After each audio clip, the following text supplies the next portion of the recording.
Halo pemirsa setia Fibis News, kembali lagi bersama saya Joko Praitno di segmen Fibis Weekly Sentiment. Kali ini seperti biasa saya akan membahas mengenai prospek dan preview dari sektor komoditi, terutama pada pergerakan komoditi utama yaitu emas dan minyak mentah. Langsung saja kita lihat beberapa faktor fundamental yang mengaruhi pergerakan minyak mentah dan emas dalam sepekan terakhir. Pada pergerakan minyak mentah, sama seperti pekan lalu, pergerakannya masih berkisar di antara level terbatas dan masih berada di level bearish antara level 90 sampai dengan 92 dolar per barrel. Beberapa faktor fundamental yang mengaruhi pergerakan minyak mentah diantaranya ialah untuk faktor positif datang dari Iran, di mana negara-negara barat maupun Israel terus menekan badan atom dan nuklir dunia terhadap adanya realisasi sanksi terhadap Iran terkait dengan adanya pengayaan proyek nuklir yang masih berjalan di negara tersebut. Untuk faktor negatif, ada banyak faktor negatif yang menekan pergerakan minyak mentah sehingga masih belum bisa mengangkat harga komoditi tersebut ke level yang cukup signifikan. Beberapa faktor negatif diantaranya ialah datang dari Spanyol, di mana rating kredit Spanyol untuk bulan depan diprediksi akan mengalami penurunan. Setelah level sebelumnya berada pada level double B minus, kali ini beberapa pengamat maupun analis memprediksi bahwa level rating kredit Spanyol diperkirakan akan menurun menjadi level B. Sedangkan pada Bank Sentral Eropa seperti sebelumnya, di mana Bank Sentral Eropa memprediksi bahwa pergerakan ataupun kondisi perbankan di Spanyol diperkirakan masih akan mengalami kondisi yang negatif. Maka dari itu Bank Sentral Eropa masih belum mempersiapkan sebuah paket stimulus terhadap sektor perbankan di Spanyol. Sedangkan faktor negatif lainnya datang dari Amerika Serikat setelah semalam kepercayaan konsumen Amerika Serikat pada bulan April dilaporkan mengalami penurunan sebesar 3,8. Hal ini di luar dugaan, di mana tadinya pengamat maupun analis memprediksi bahwa kepercayaan konsumen Amerika Serikat akan mengalami kenaikan pada bulan April yang lalu.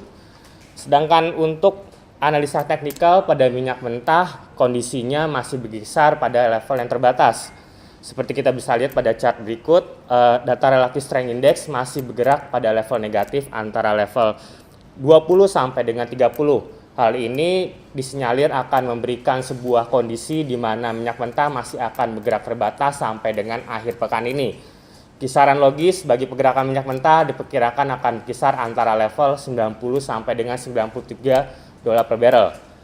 Sedangkan pada analisa teknikal emas, kondisinya semakin memburuk setelah dalam beberapa hari terakhir mengalami penurunan setelah sebelumnya mengalami kondisi yang rebound sampai dengan 1.570 dolar per troy ounce.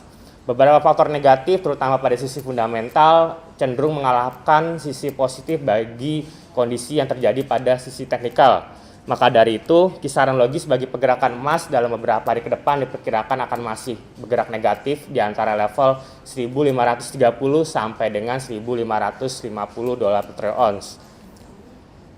Merangkum antara faktor fundamental maupun faktor teknikal, maka kita bisa mengambil kesimpulan bagi tabel sentimen pada pergerakan minyak mentah diperkirakan akan bergeser ke kiri, di mana faktor bearish akan terjadi pada sisi fundamental.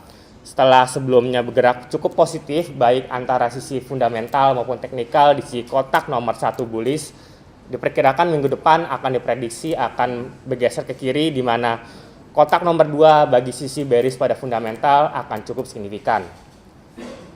Sedangkan pada sisi emas, tabel sentimennya diperkirakan akan sedikit positif, di mana pergerakan stabil pada kisaran terbatas antara level 1.530 sampai dengan 1.550 dolar per troy ounce merupakan kisaran yang cukup kondusif bagi para investor. Maka dari itu, tabel sentimen bagi pergerakan emas diperkirakan akan bergeser ke kanan, di mana sisi bullish baik fundamental maupun teknikal akan mungkin terjadi pada minggu depan. Setelah kita membahas mengenai komoditi utama bagi emas maupun minyak mentah, sekarang kita beralih pada sisi komoditi pangan yaitu gandum, di mana pergerakan dalam beberapa hari terakhir cenderung mengalami pergerakan yang negatif.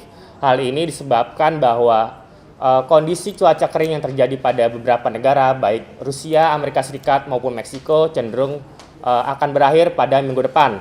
Badan Meteorologi dan Geofisika pada 3 negara tersebut memprediksi bahwa curah hujan yang cukup tinggi akan melanda ketiga negara tersebut. Oleh karena itu, yang sebelumnya cuaca kering memberikan sentimen positif bagi pergerakan gandum, saat ini memberikan kondisi yang cukup negatif dan mendorong pergerakan penurunan bagi pergerakan gandum ke level 6,4 dolar per basel. Sedangkan pada data Relative Strength Index pergerakannya cenderung menukik ke level 40, di mana hal ini memprediksi dan mendukung bagi pergerakan negatif bagi gandum.